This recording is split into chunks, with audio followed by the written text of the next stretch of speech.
Oh, Jesus Christ. Hi, everybody. How are you? Get out of here, stinky cat. Get off this litter box paws looking thing. Hi, everybody that's leaving. I know I'm not as interesting as Goldie. You guys are making the right decision. You think I'm cool? Well, I appreciate that. So, hi. Hello for everybody that's sticking around. How you guys doing? Good. That was a very enthusiastic good. I feel that intently right now. So TLDR, this panel is going to be about just kind of public presence and like performance, stage stuff, being a Twitch streamer, but it's really about, yes, doing Twitch and YouTube and stuff like that, but about being like a performer in general, about having somewhat of an engaging presence while being not interesting myself. And so we're going to do that, and I'm just going to kind of let you guys ask questions and do whatever it is that you need to do and whatnot, and hopefully you guys have a little bit of fun here, and we'll keep things as interesting as possible. I'm not going to lie to you, I didn't prepare anything, but I've done this panel about 27,000 times, so we're just going to kind of go from there. Is anybody already doing the whole YouTube or Twitch thing or interested in doing it? You already are? You are? You? I saw somebody point at someone else. Yeah? Neat. So, just kind of in general, what are your guys' kind of like engagement levels as it is? Or is anybody super well established? Or are you guys all still kind of building or still building? Mostly building? You're an affiliate. Oh, that's cool. So I'll kind of walk through just kind of the different levels of how stuff works, right? So for starters, my name is Omnom, and I have an unfortunately ADD diverse background. I used to be a commercial pilot for a living, and I'm still a certified flight instructor and all that other stuff. And while I was doing that, I'm also a musician, as you guys may have seen my concert last night. It was a good time. I'm glad you guys had a good time with it. So I've kind of been all over the place with just performing and or a little bit on the instruction side as well is kind of where I mentioned that. So as a performer playing music live since I think I did my first concert when I was 14 and I am 36. So been doing it a long time. And I've made a lot of mistakes and learned a lot of things on kind of how to keep engagement and stuff like that, and still not great at it, but I can give you guys the things that I've done wrong, right, or in between and go from there. In 2018, while I was kind of in the middle of my flight career, I had a medical situation pop up that grounded me from flying. And at that point, I kind of had no choice but to turn towards doing streaming and YouTube full time instead of for fun. And it was a very nice fallback to have. One thing I can recommend doing that was at that time, I was doing Twitch and YouTube for fun, not as a source of income. And a lot of people really make the mistake of trying to deep dive into doing it more full time. And what I've seen out of so many people is burning themselves out. Because in those initial stages, I think I spent my first year of live streaming with like maybe 5 viewers, if that. And that just happens. That doesn't mean you're not entertaining. That doesn't mean that you're not awesome. That doesn't mean that you're not fun. It just takes some time for people to notice that you're doing this thing, right? So if you can do it to where it's fun and not necessarily a job to start, it's going to be much better in the long run. And then, as things start to build up and you get to make a little bit more income, you can transition into it. So to start off, the big first most important thing is if you are trying to build some sort of stream community or performance community or something, take it easy at first. Know that it's just going to suck for a while. I mean, it does, and it's a grind at first, and everybody goes through it. You're not alone. You're not boring. It's just rough, and it's rough to get started on. So, yeah, with that being said, let's kind of just jump into some of and if anybody has any questions, stop me. I'll gladly answer them through it. So just raise your hand or interrupt me or yell, "Hey, squirrel, stop talking for a second." I'm okay with that. So let's kind of start at the beginning. There's a couple of things that I can say that I've learned that are quick tips and tricks that aren't your average every single Twitch panel on, everybody says the same stuff when you go to these panels, right? Try and be engaging, interact with your audience. Yeah, no shit.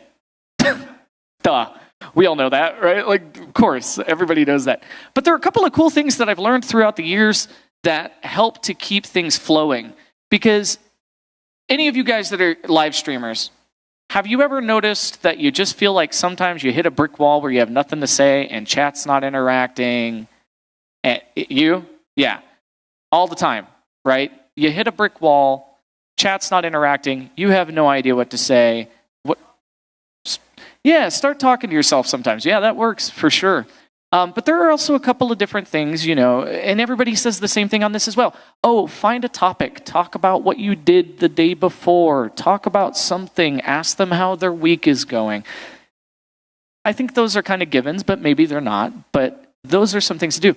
But one thing I will definitely tell you is that if there's silence on a stream, you need to find a way to fill the void. And one thing that has helped me immensely is, now you can roll the gambit and play songs that you like, or there are royalty-free music places all over the place. There's an entire website devoted that is free to just having free royalty-free music you can play behind your stream. And so even when there's silence, having something going on in the background that can be engaging or filling that void is huge. Don't let there be silence on your stream, because when things get quiet, people like me that are ADD get bored, right? And a lot of people, especially with my demographic, will kind of throw your stream up in the background, right? And it's background noise for them, or they'll be working while watching. And so having just some sort of something that isn't silence is a huge way to keep engagement. So if your game doesn't have music that you're playing, or if you're an artist, put music up. There are so many times I go and I watch fantastic artists on Twitch that just draw and occasionally will say a word or two. And they're great. Their art is incredible. But for me, being the type of person I am, and a lot of the people that I know being the type of people they are, that silence will just... and you just wind up having nothing to do, right? And it gets bored, and then people will hop to another stream. And that's just because no longer is something like scratching that brain itch. You know what I mean? That's really one of the biggest things I can tell you. Moving on, don't try to be another streamer. Be you. If you are... A lot of people go into streaming with this whole mentality of like, I have to be entertaining. But a lot of people don't want to go in and watch another Markiplier. A lot of people don't want to go in and watch another Ninja or, whatever else. Some people will go, every stream has its niche. One of my favorite streamers in the world is one of the quietest, least engaging people in the world, but I find comfort in it.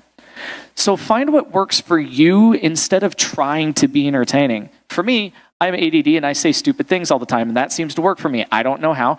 One of my best friends found me through finding my stream, and I think I made a butt joke and had like funny music playing. Right, Nanners?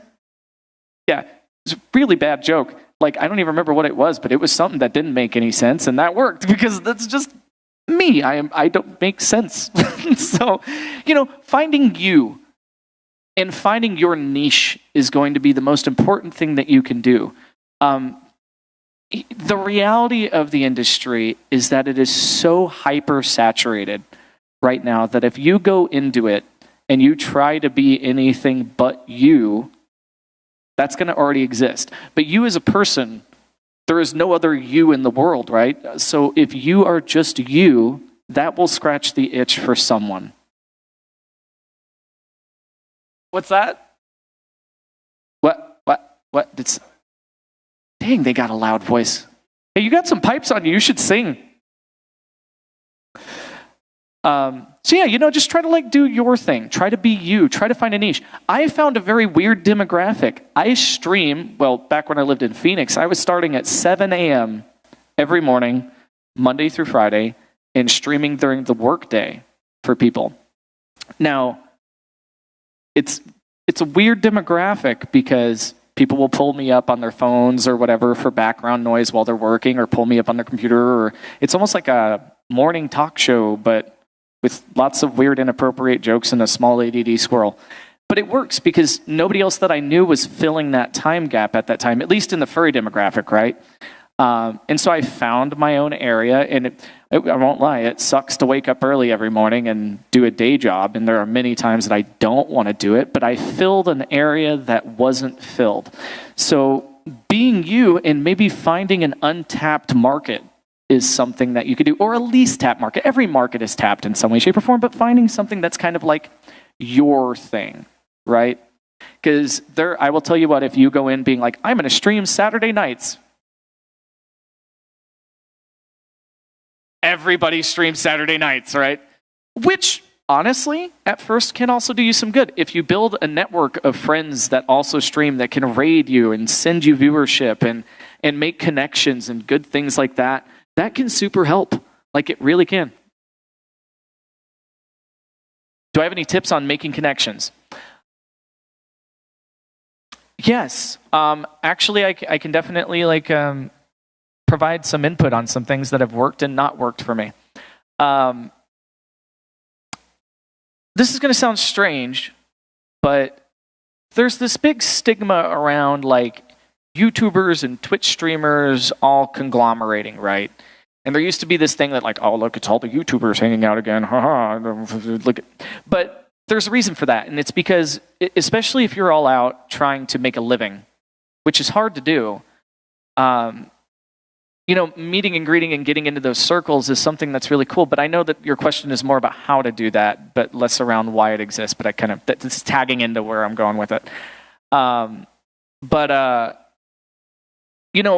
There are a bunch of YouTuber and Twitch streamer Telegram chats that are public. Like, literally, you can go on Google and search furry YouTuber chat or furry YouTuber Telegram, and it's a public link. And you can just go join and then just start talking to people, start networking, get to know friends. I will tell you from my experience, this happens at conventions, this happens on Twitch, this happens with YouTube, this happens all over the place. But a lot of us that have some sort of following built up, right, wind up being left out of a lot of things because people think we're too busy, or people think that we're not interested, or we don't want to do that. I will tell you, I can probably count on one hand the amount of times that people have reached out to me for a collab. And every time somebody does, I'm like, yes, let's go, sure. Especially, obviously it's a complete stranger. You might be a little hesitant because you don't know them. You don't know what their morals, values, goals are. Because even in our community, while we're so well established on having a pretty good foundation of morality and ethics, there's still, obviously you guys know, there's still some outliers that do some weird stuff sometimes, right? So if you build some sort of relationship with somebody, just ask them. It doesn't matter if it's me or somebody, any other prominent Twitch streamer or YouTuber. The chances are we might jump at the opportunity to just collaborate on something. The one thing I will caution you guys on, are you guys familiar with the term parasocial? Does anybody not know what parasocial is? Not paranormal. You don't? So parasocial is something that is kind of, I really learned what it is throughout the years. And it's, let me give you an example. I had somebody that I met recently that came on very strong on like the friend side of things. And it was because they had watched my streams all the time. And it's kind of like if you've ever watched a YouTuber and you feel like you get to know them, right? But you're watching them through a media source or through an outlet, right? And you're seeing what's presented on camera. And there's this weird sense of connection that you can develop with them where you feel like you're friends of some sort because you know them so well, right, in your brain. But to them, they may not know you. So when you come in, you're like, oh, great, I love you, I know this, I know that, blah, blah, blah, let's be friends. But what you miss is the fact that you haven't really actually built a true friendship with that person yet. And I've done this to people too. Trust me, it's easy to do. So just one thing to keep in mind is if you're building a new connection with somebody, keep in mind that while you may know them through that media outlet and may feel like you already have that bond, you need to be careful to really establish a proper friendship before diving deep. So people that do what I do and what you do and stuff like that, it can definitely happen on occasion unintentionally. So beware, it may happen to you someday and you may do it to somebody else someday. I've done it to other people and it happens to me all the time. But just building that proper friendship before you dive deep can really be helpful in the long run. Because if you're trying to build connections within a content creator industry, coming on a little too strong can do more harm than good. So just make sure that you take that care to know that sometimes things can be a little bit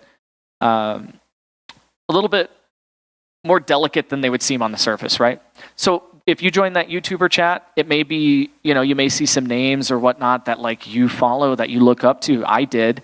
And I was just like, oh my God, I want to be friends. Wait, hold on. I got to slow down. I know this person through a media source. We don't actually know each other. And so just keep that in mind. But don't be afraid to tell them, hey, look, I like your content. I like what you do. I'd like to learn a little bit from you if I could, and I would love to collab with you at some point.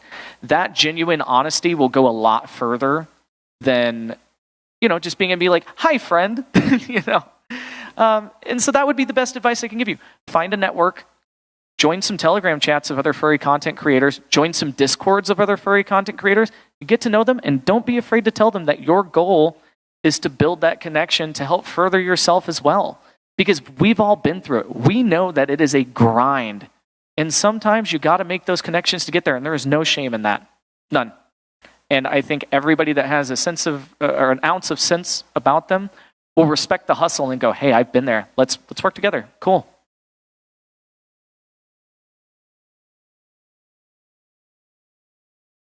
I get that. Yeah, you need some supplemental income. No, I get it. As somebody that went from a stable flight position to no income, it's a hustle, it's a grind. Then the biggest thing I could offer you would be consistency at that point. Being in the same place, the same time, whether it's once a week or once every 2 weeks or once a day. Being in the same place at the same time so that people that like your content know if I go here at this time, they will be there. And you don't need to do every day. You don't need to do every 2 days. Just having that consistency is the most crucial thing that you could do.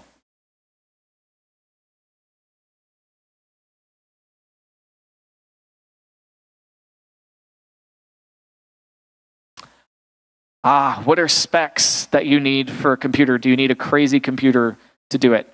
Well, I'm going to be honest with you. I have also been going through this. My friend back there, Nanners, is kind of my tech person. I started out streaming. Hey, before I go into that, did AMD come out with their own equivalent of NVENC? It's not good. I don't really use AMD cards, so I'm going to go into this knowing that AMD has a less good equivalent, I guess. But I will tell you, what's that? Did you say something? Okay. So I'm going to backtrack a little bit. First and foremost, this is always going to be very dependent on what you want to stream, okay? Obviously, some games are less optimized and better than others, and encoding is a big thing. I'll explain what encoding is for people that don't know. But the specs of your computer, if you're streaming very easy to process things, it's not going to be too bad. You could get away with a semi-modern computer. All right, let me backtrack one more time. Let's start off.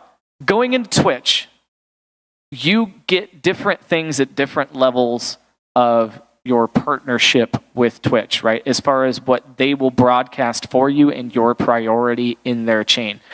Bandwidth, there's only so much of it, right? And Twitch hosts a lot of different people. So to start off, if you start off with Twitch, you're going to be like, you have no title. You're just a Twitch streamer at that point, right? The next step up from there is affiliate. Affiliate's pretty easy to achieve. I think you need like so many hours a month and 5 average viewers, and then you get affiliate. It's 3 now? Oh, it was 5 when I started. Oh, wow. Huh? 50 followers too? Okay. Sorry. I'm glad you guys are helping me here because it's been a long time since I...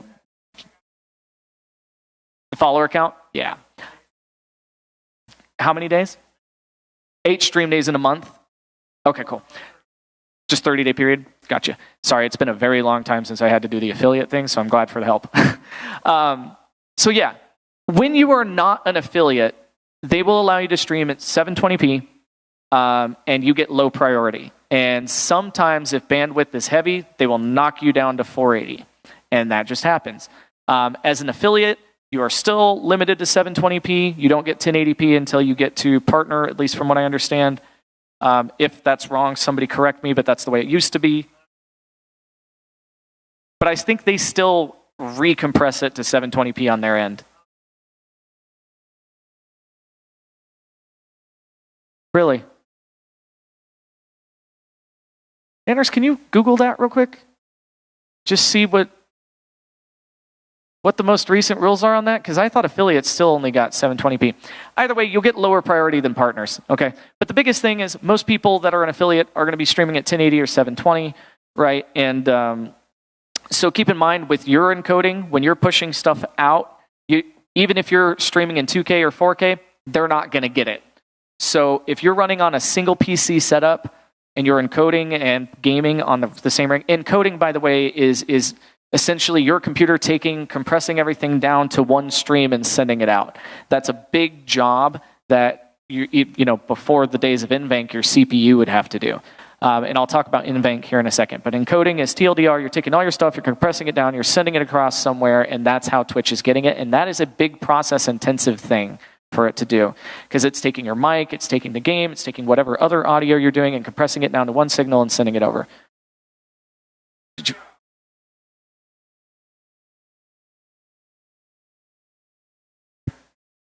Gotcha. So you get throttled at 1080p before anybody else does? Before partners?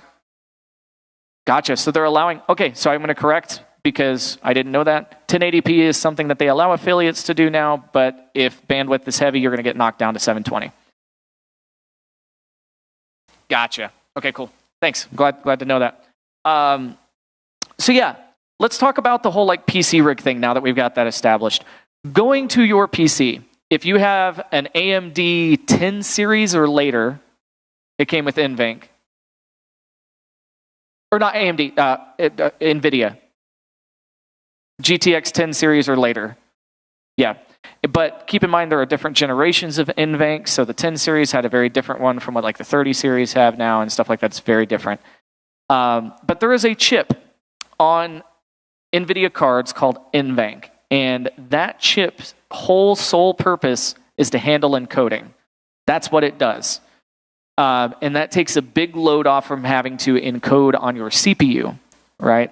So if you are running a single PC setup, your best bet at this point in time is to have an NVIDIA card and use NVENC. If you're using Streamlabs or StreamElements or Streamlabs OBS, when you go into your broadcast settings, or your stream settings, there will be an option to choose your encoder, choose NVENC, and I think they got rid of it saying NVENC new because NVENC got a rehash about a year or two ago. Yeah, let me finish real quick. Yeah, thanks. So it used to say NVENC new. I think StreamElements still says NVENC new, but Streamlabs OBS got rid of the old encoder finally, and it just says NVENC now. So if you see NVENC new, that's the one you want. If you just see NVENC, it's probably the new encoder.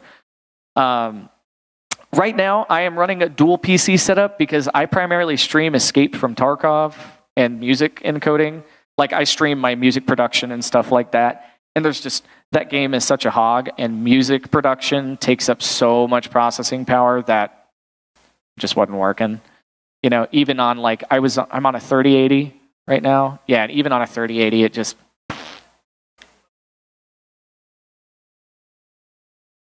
Can you say that louder? You're starting off with the art? Oh, with art, you should be fine on one PC. Yeah, I don't see any reason. I'm going to keep looking at Nanners because they do tech for a living, and they built my whole rig. So for tech stuff, I'll probably be looking over them. They rebuild graphics cards and all sorts of stuff, and they are a wizard.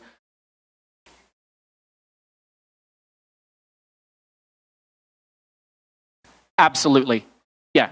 Start with what you got. And you can find ways to make pretty much almost anything work on one PC setup somewhat. I will tell you, it is way more complicated doing a 2 PC setup. It took us months to get it to where it was super stable, because every time we thought we had it stable, we'd run into something weird. But I'm also running like music equipment and, like all sorts of processors and different like codecs that I work with, because Osseo is like it's a music production codec that we have to work with. And so there's all these weird workarounds we had to do with mine. And so it may be more complex than what normally would just be capture card overdone in code, but absolutely you can I streamed for years on one PC. I mean, absolutely. So you can do it 100%. I will tell you once again, an NVIDIA card is going to be your best bet at this point, using that for encoding, because if you rely on your CPU to encode, anything short of maybe doing art, it's going to be a hog, and you'll probably see frame drops and stuff. So, did that answer the question? What part are we missing?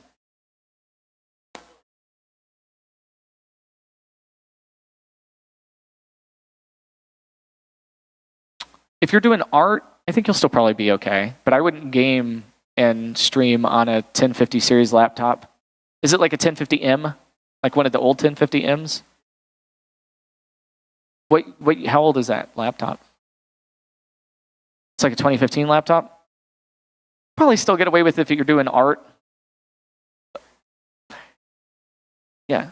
Well, and you know what? The best way to do it is just to jump in and give it a shot and see how it goes. Do a test stream. But I think you'll be fine if you're doing art, and then upgrade when you can.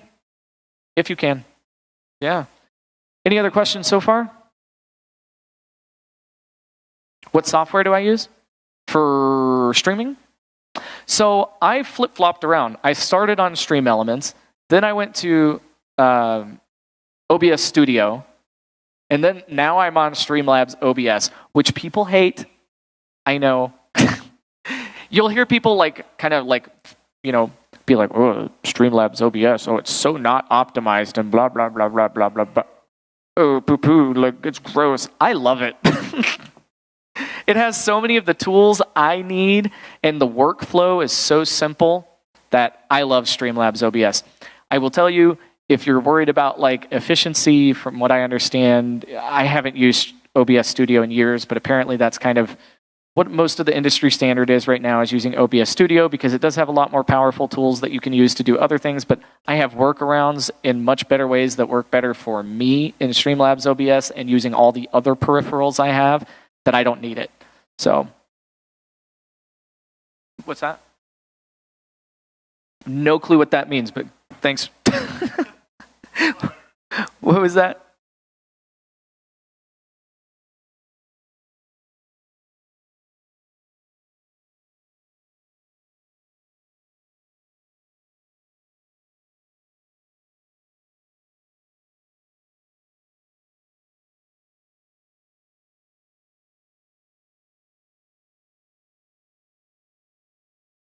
Oh, bummer. Sounds like you have some sort of conflict or something. Gotcha. Any other questions, or should I move on? They were saying, by the way, for those that are watching the stream, that OBS crashes their computer for some reason.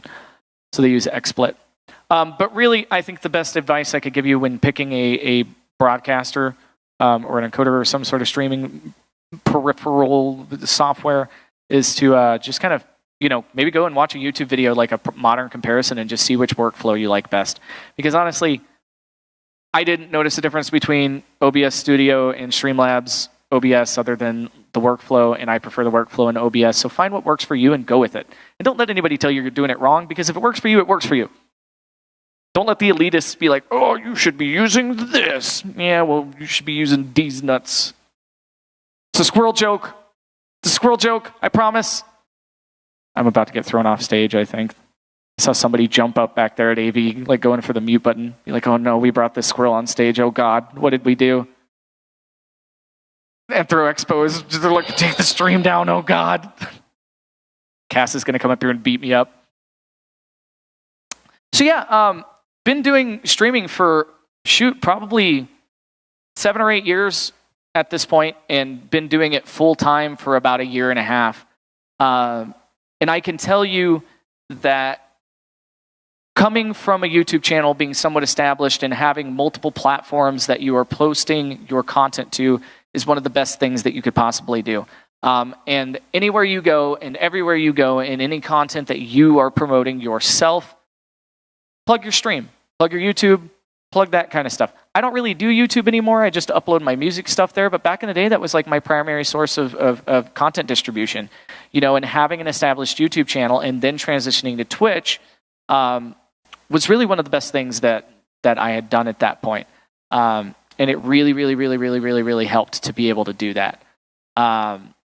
So if I can give you one bit of advice, if you have Twitter, if you have Instagram, if you have anything like that, I am bad about this. I just want to let you guys know I'm terrible about this. So it's one of those don't do what I do the right thing kind of a thing. But, you know, like a good friend of mine, Whiskey Dingo. Does anybody know who Whiskey is? Yeah. He is very good at taking and posting clips and kind of spicing them up a little bit to Twitter. And the amount of engagement he gets out of that is incredible. And it accomplishes multiple things at that point. Not only are they getting, you know, Twitter engagement, but they're also promoting the fact that they're a streamer and that they're entertaining and they're posting, you know, some of the best content they have, and that gets engagement and gets people interested in their stream. So cross-platform the heck out of yourself. Shamelessly promote the crap out of yourself on your own platforms. One of the things I will caution you guys against, I don't know that anybody here would do this, but for the love of God, do not go into another streamer's stream and be like, oh, I'm going to be going live in an hour. The amount of times that happens... It's like, oh, good. So you want people to leave my stream and go watch you. Thanks, bud. Like, Mr. Person I don't know, very nice of you. Don't do that. Don't be afraid to promote, but just do it in a respectful way that isn't like infringing on what somebody else do, because we're all out here trying to make a living, right? And honestly, if somebody came over and they were trying to work together and collab or whatnot, that is so great, but don't unsolicitedly promote yourself in somebody else's environment because, oh, that's so bad. You know, and I don't think people realize quite how that comes across sometimes, because it definitely, when it's unprovoked, can be like, oh, hi, I know that you guys are watching them, but what if you watched me instead? It's like, please don't. I got bills to pay too. Acorns are expensive. So are eggs right now, apparently. Are eggs really expensive right now? Eggs are really expensive right now, aren't they? Yeah, didn't like a bird flu thing happen recently? Avian flu? Is that what it is? Oh man. I mean, I like eggs, but still, that's like a little bit of highway robbery. I think I went to the store and it was like $8 for a pack of 12, and I was like, dear God. Eggaga. Hi, welcome in. Hello. How are you? Eggaga. Eggaga. Oh, I see you furiously trying to sign Eggaga, and I am so sorry.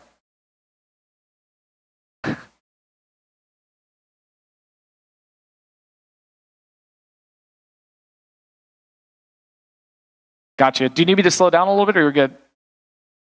You're good? Okay, cool. No problem. Hi. Hello. How hot are you? Yeah. So yeah, guys, backtracking, biggest things I could, advise you is, once again, be yourself. Don't try to be anybody else. Don't try to be entertaining, but try to keep the flow going. The biggest thing I could advise you to do is don't try to be funny. Sometimes it's okay to crack jokes, but you don't need to be funny. It's okay to just be relaxing or a comfort streamer. I mean, there are so many people that could make great comfort streamers that it naturally comes to, that try to force into what they think a streamer should be. You know, there is one of my favorite streamers is somebody named Cardboard Cowboy that literally, like, cuts out pieces of cardboard and makes like, they wear cardboard and they make little like skits with cardboard.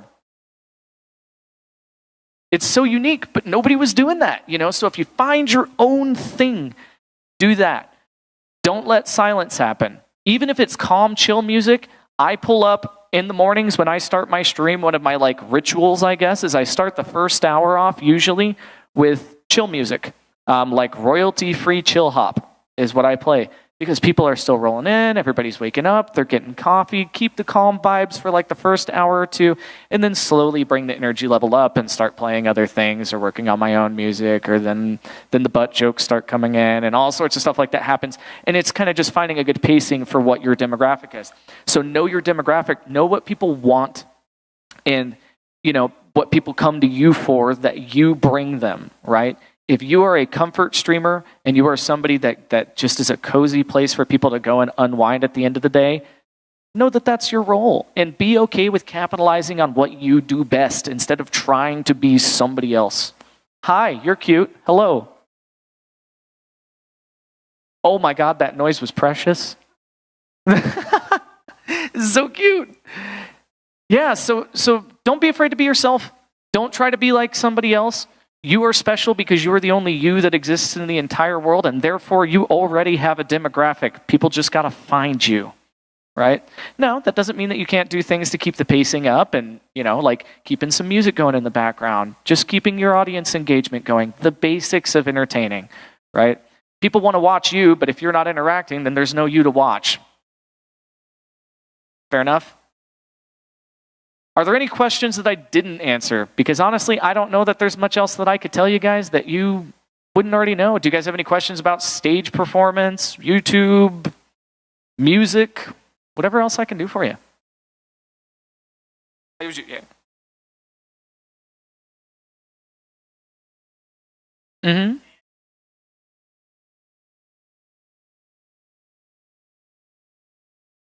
From what? Yeah. You're recording vocals and you're having a lot of reverb.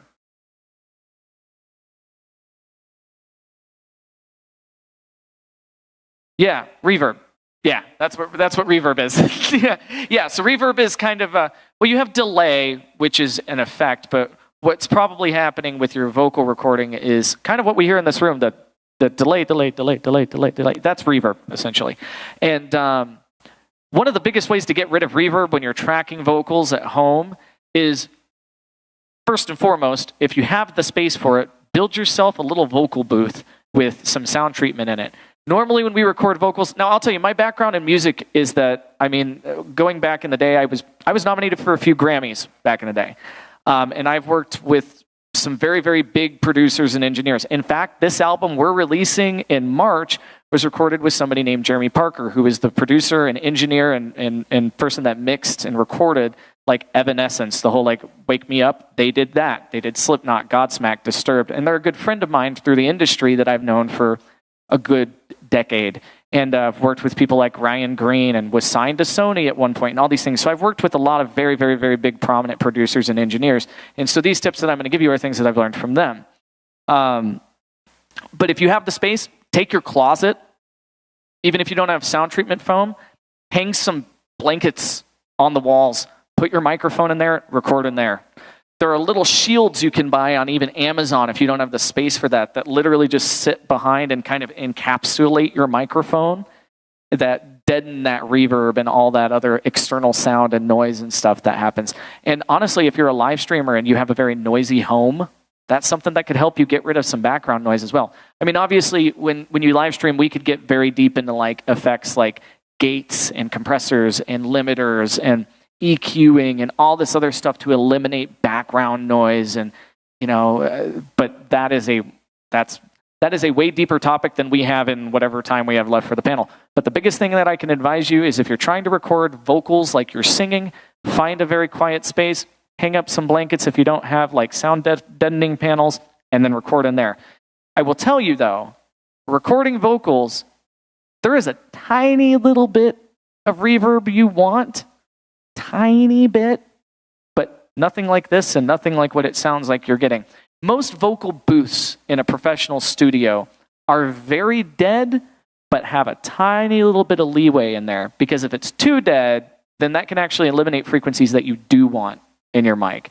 So don't overdo your sound treatment in your studio. I see you, I promise I got you. I didn't want you to think I was ignoring you. Don't do the thing that like very early Twitch streamers did where they just covered every wall in their house with studio foam because they thought it looked cool and then everything kind of sounds like crap. Don't do that. If you guys are going to sound treat your studio at home, like if you're in a Twitch streamer and you have a little bit of reverb, there is software that you can literally put a microphone in the middle of your room and draw out the dimensions of your room, and it will play stuff through your speakers and will tell you where to put foam. Or if you're just good at it and you've done it enough, you can kind of just listen to the way the room sounds and know where to put stuff. But that's really if you're streaming, not singing. If you're singing, you want a booth that's kind of very dead. So hang up, seriously, take some thumbtacks, hang up a blanket, record in your closet. It doesn't really matter. Normally I hang a curtain just behind me. But you got to keep in mind if you're recording in the car, oh God, that would be terrible. You're a vocalist, you need to be standing up and project. You can't do that sitting like this. Don't record in your car. Good God. It really doesn't matter too much because you got to keep in mind you're going to be projecting your voice that way and it's going to be catching whatever it is that's deadening your vocals. So having something behind you open or closed, obviously if you can be in a closed environment, that's going to be better. But if you're recording vocals, unless you have some sort of launch pad or something there to where you can trigger your recording, play, all that stuff and move around, it's okay to leave it open. I think for what you're doing at home, you're going to get what you need out of hanging a couple blankets up and singing in a closet.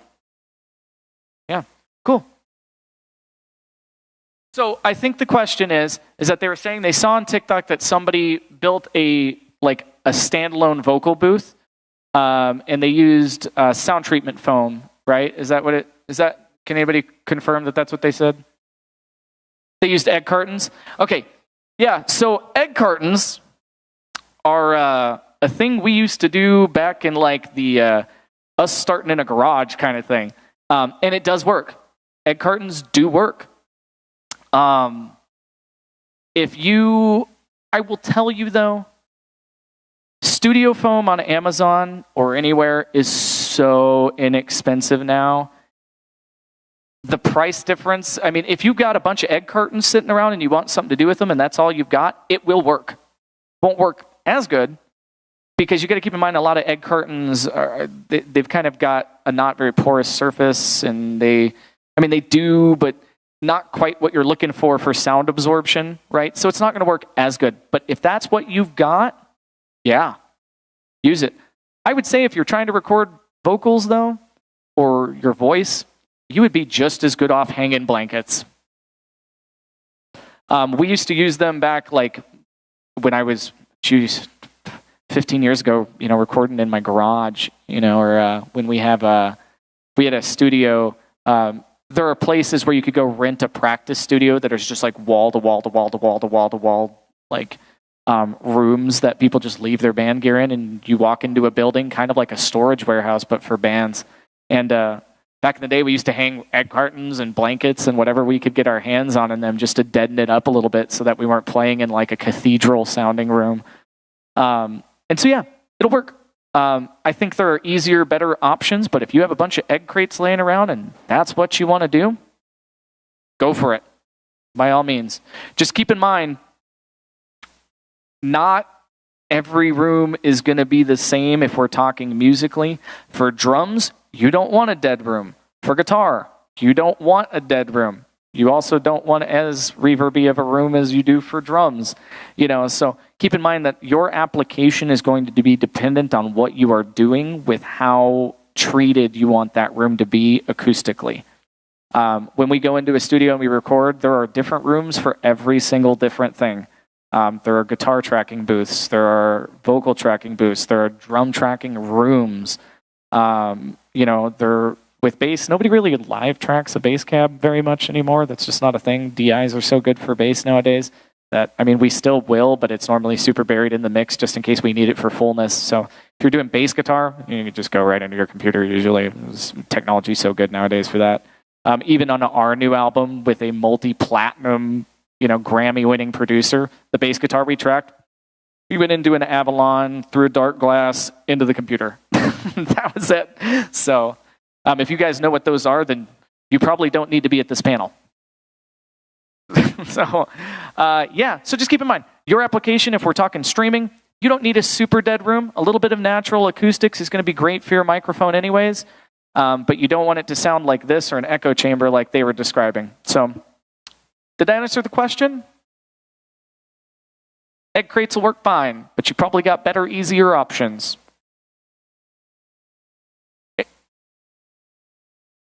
What's that? No, but most people have blankets, and those are easier. Right? Yeah. If you do. But if you got egg cartons, absolutely. It'll work.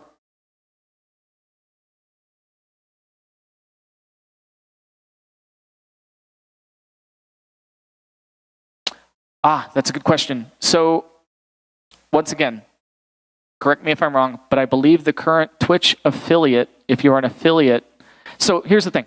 If you're live streaming on Twitch and you are not an affiliate, you are not monetized, you do not have a contractual obligation to have content exclusivity through them. So the question was, if you're reposting content and cross-platforming, let's say you Twitch streamed and you have the VOD from your Twitch stream and you want to put it on YouTube, is there a desired frequency and is there a requirement? As an affiliate, you have a 24-hour exclusivity period, I think. It is 24 hours. 24-hour exclusivity period as an affiliate. As a partner on Twitch, you negotiate that. And the bigger you are, the more power you have. So as a Twitch partner, you can negotiate down to 12 hours, or you can negotiate it to no exclusivity at all, or an hour after the stream ends, or whatever. But as an affiliate, your contractual obligation is 24 hours to where your content has to stay exclusive to Twitch. Okay? Then at that point, you can take and move it over to YouTube. I will tell you, from my experience, the more cross-platforming, the better. Desired frequency is as much as you can comfortably do while keeping your content quality, right? The shotgun effect works sometimes, but also if you're reposting every single thing without filtering out, some of your better or worse stuff, for some streamers that works. For other people, that might actually be a detriment. I am a firm believer in quality over quantity. I try to cross-platform, kind of putting my best foot forward because I'm still building as well. I think at some point there may come a time in my career where it's like, okay, I'm established enough, people will just watch what I put out. Because I'll tell you, there are a couple of YouTubers and Twitch streamers that I'm like, I don't care what you're doing, I just want to hear your voice because it's a comfort thing for me now. So for the frequency, I would say probably, fill out what your demographic likes, but I try to only repost kind of the best of my stuff, and I do like recaps and stuff like that. But for other people, it may not work. But if you're trying to build stuff up, I don't think you could go wrong by just sharing. Share whatever you think is fun to start off with, and then feel your crowd and your demographic out from there. If they want you to share more, ask.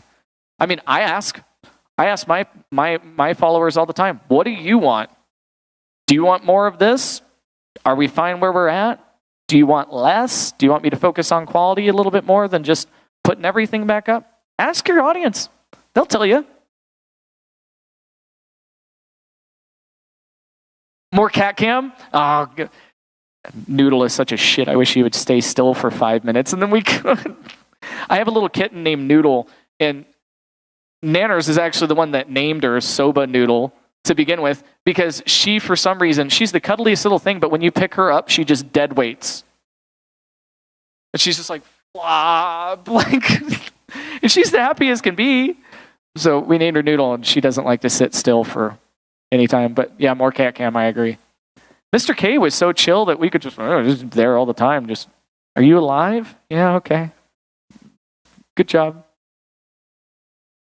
So yeah, did we hit everything?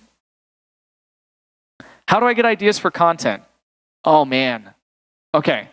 So this is kind of weird because I have a niche, right? As a musician, Like the Bloody Mary cover I just did last night, I started 3 weeks ago because I heard it on TikTok and I was like, wow, this song could be really good if it wasn't sung like a chipmunk, so a squirrel's going to do it instead. That's better. And so, I recreate whatever just sounds fun at the time, and then I work on my original stuff. I have all my own, the RDR album, I wrote most of that, and so we're releasing that next month, and then I have my solo album, and so I do a lot of stuff around music. For video games, honestly, I love Escape from Tarkov. It has a good demographic, and then I stream whatever sounds fun, like the new Dead Space release that's coming out this week. My audience loves seeing me get the crap scared out of me, and they love when I torment myself. So as an internet slave, I am morally obligated to suffer for money.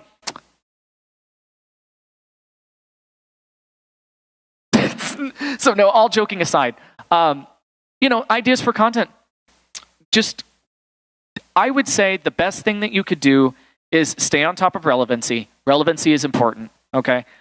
Whatever is the new, most popular thing, your viewers are probably going to want to watch too. But don't be afraid to just say, I just want to play what I want. There are so many times I'll be sitting on stream and people be like, Omnom, why don't you play this? And I'm like, because I don't want to. I want to play this right now. Garrus is hot in Mass Effect. Fight me. I've been doing a Mass Effect playthrough lately. The biggest thing is if you are enjoying yourself, they're going to enjoy themselves. There are so many times that I see people streaming because they just have to stream and they're miserable. And people can tell. You just do whatever is fun for you. And you know what? With that being said, sometimes there are days where you just don't want to stream. But for me, it's like any other day job. Sometimes you just got to get up and get going and then you're your own boss at that point. You can do whatever you want. Yeah, you have to be there streaming, but you can do and play and exist however you want. Some days are slow days. Some days are better days. Some days you have good streams. Sometimes you'll leave a stream feeling like you were the most boring downer alive. And that's okay. Everybody has off days. You're an internet personality at that point. If you are streaming and people are watching, you're an internet personality and you're going to have off days too, and it's okay. And people aren't going to leave you for it. They're not going to leave you for having one day. I used to have this fear of like, oh my God, if I'm boring for 5 minutes, everybody's going to leave me and I'm going to be alone forever and everybody's going to hate me. Yeah, it's true, but just kidding, it's not. They will stick with you. People will love you. You do what you think is fun at that time. And if you're having fun, people are going to have fun. Finding new content, go back and play old games. I'm going back and redoing Mass Effect. I went back through and replayed Dead Space 3. I went back and just found a bunch of old games that I loved that I wanted to share with people. But also that depends. Are you a video game streamer? Are you a music streamer? Are you an artist? Are you what? Are you a variety streamer? What do you do? Just find whatever makes you happy and capitalize on it. Best advice I have.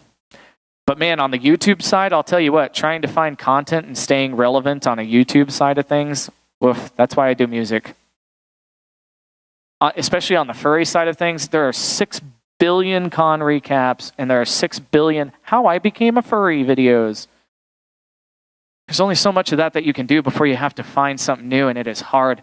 A lot of my good friends are furry YouTubers. Beta is a very good friend of mine. They have struggled for a long time on finding something new because they would say to you the exact same thing I would do. They've already done the how I became a furry, how I almost died at a furry convention. Oh, my hotel room experience at a furry convention. Oh, look at this furry convention recap. That's great. And people love that stuff. But you as a content creator can only make those videos once, So go into if you're going on the YouTube side of things, go into it knowing that you're going to need to find a niche that isn't just doing what everybody else is already doing, or you're just going to run out of content the same way they did. Find something that makes you unique and keep that ball rolling, and it'll help your career have more longevity than just what you can accomplish by regurgitating something that's already been done in your own way. Does that make sense? And not that it's a bad thing to make those types of videos, because people love those. I used to watch those, but you can only make them once is the point, right? You gotta find a way to keep the ball rolling on that side of things. But on Twitch, thankfully enough, if you're a video game streamer or if you're a musician or if you're an artist, you can always draw new art, you can always make new music, and there's always new games coming out. There's your longevity at a bare minimum. That answer your question? Ish, yeah. Anybody else got anything? No, it's okay. What do I do when I lose internet? Cry in a corner. No, we actually ran into this pretty recently. We had like an unprecedented outage apparently in Virginia, and we were at the point where we were setting up tethering on our phones. Worst case scenario. Thankfully enough, the internet came on, but we were sitting there tethering our phones to our computers just to get some bare bones internet. But fortunately enough, Nanners being the tech person that the tech derg there is, the house is very foolproof. So we have backups for backups, but like they have power backups and all sorts of stuff. And like Nanners has set up my streaming rig on like a UPS, and which is like a backup battery, backup bank, power supply, and so even when the power goes off and the generator kicks on, it's all on that power supply backup, so I don't lose my stream. And honestly, I would tell you, it might be relevant for us to do a stream with you on camera with me at some point, so that people could ask these questions and you could answer them in more depth. Because I know how to stream. I've been doing that a long time, but on the tech side, honestly, most of what I'm repeating to you guys, I've learned from them or the internet, and I've got a lot of experience with it, fortunately enough, but I still lean on other people a lot. I mean, in particular, they built my new rig themselves. So, but if we lose internet, sometimes you can get away with tethering in a pinch, like from your cell phone, but really it's cry in a corner, panic, hyperventilate a little bit. Oh God, get out of here, it's Goldie. Get on out of here, cat. Hi kid, I love you. How are we on time, maybe? Are we good? 2 minutes? All right, any last minute questions, or are we good to go?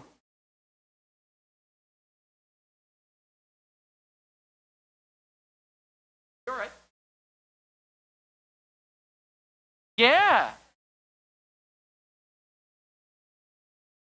I can't remember the name of the website, but one advice I can give you is that if you just go to YouTube and just type in like royalty-free chill music, royalty-free metal, royalty-free dubstep, royalty-free EDM, there are like playlists that are like 10 hours long. Yeah. What was it? That's not the one I knew of, but that one is awesome sounding if it's royalty-free stuff. So there's a couple of them. You might give them that if you can. And you know what? If you want, I will look up the one that I was thinking of. I'm just having a brain moment right now. Is anybody else smelling toast? No? Am I having a strong I will look it up and I will try and find it to you before the con is over. On the one that I was thinking of. But there are multiples out there. If you just Google royalty-free streaming music website, there's like, I kid you not, there's like a dozen. So, but I usually just go to YouTube. Works for me.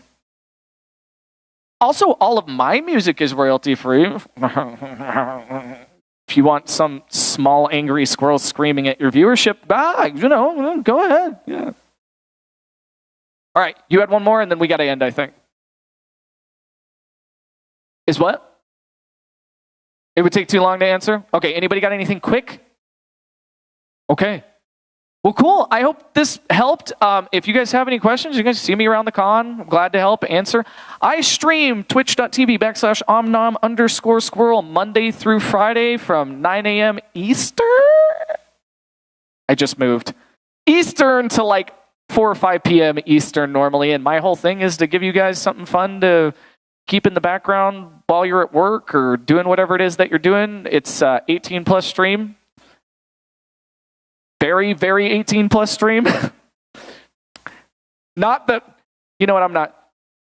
It's 18 plus. But it's fun. So I hope to see you guys there. Thank you guys for having me. And I think we're doing the GOH meet and greet after this. Yeah? All right. So I think we'll still just be in here. So I'll turn it over to Evie. And thank you guys for coming. I love you guys. I would love pictures with all of you if you guys want to get them. And cool. Fun. Let me know if you guys have any other questions throughout the con. Bye, you guys. Thanks for being here.